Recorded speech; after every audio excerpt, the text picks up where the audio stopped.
2 साल की अपनी पदयात्रा में मैंने समाज की, खासकर अनुसूचित जाति समाज की दुर्दशा भी देखी है और इस समाज के जो नेतृत्व करता है, समाज में जो नेता हैं, उनकी मजबूरियों का भी एहसास करा है। हर आदमी बिहार की गरीबी बदहाली के लिए आंकड़ों का हवाला देता है। मैंने भी पिछली बैठक में कहा था कि अभी जातीय जनगणना हुई, उस जातीय जनगणना में जो सबसे भयानक एक डेटा आंकड़ा दिखा कि आज 78 साल, आजादी के 78 साल के बाद भी बिहार में सिर्फ 3%,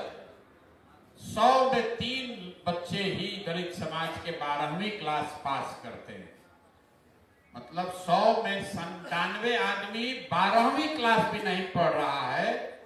ये 78 साल के विकास के, सारे आपके प्रयास के बावजूद के बाद की ये स्थिति है। सामाजिक न्याय के नाम पर, बाबा साहब के नाम पर आप भी जागृत हैं, आप भी समाज के लिए कुछ कर रहे हैं, लेकिन आपके, हमारे यहाँ अन्य दलों के विचारकों के, सुधारकों के, नेताओं के प्रयास के बाद भी 100 में 3 ही बच्चा 12वीं क्लास पढ़ रहा है। तो अगर आप 12वीं पास नहीं करेंगे तो आपको आरक्षण का लाभ मिलेगा कैसे? इसलिए जब इस बात को हम लोगों ने देखा, समझा, तो तय किया कि जो बाबा साहब ने बात बताई है उसमें अपने संदेश में सबसे पहले उन्होंने संगठित होने की बात नहीं कही, उन्होंने संघर्ष की बात नहीं कही। सबसे पहले उन्होंने कहा शिक्षित बनो, क्योंकि बिना शिक्षित हुए अगर आप संगठित भी हो जाएंगे तो भी आपको लाभ नहीं मिलेगा। और ये मैं नहीं कह रहा हूं, ये आंकड़े बता रहे हैं, क्योंकि ये संगठित तो बहुत बार आप हुए। जो उन्होंने तीसरी बात कही, संघर्ष करो, संघर्ष तो आप में से कई लोगों ने, कई महानुभावों ने किया, लेकिन जब तक शिक्षित होकर, संगठित होकर संघर्ष नहीं कीजिएगा तब तक उसका लाभ नहीं मिलेगा।